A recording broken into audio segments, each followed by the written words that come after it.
Akyat na, akyatan.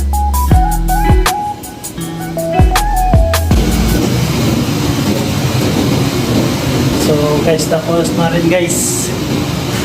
So ayan. So kukuha na tayo ng ating gagamitin. Yan, maganda tayo sa saging ng ating prutas sa hapon ito. Ayan. Sa paggawa tayo ng salad na naman. Salad.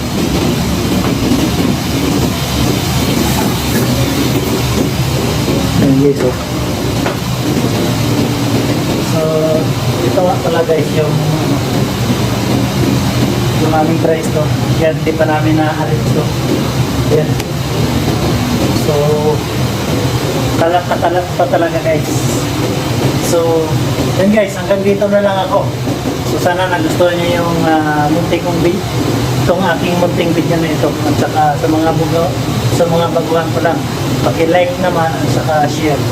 So bye bye.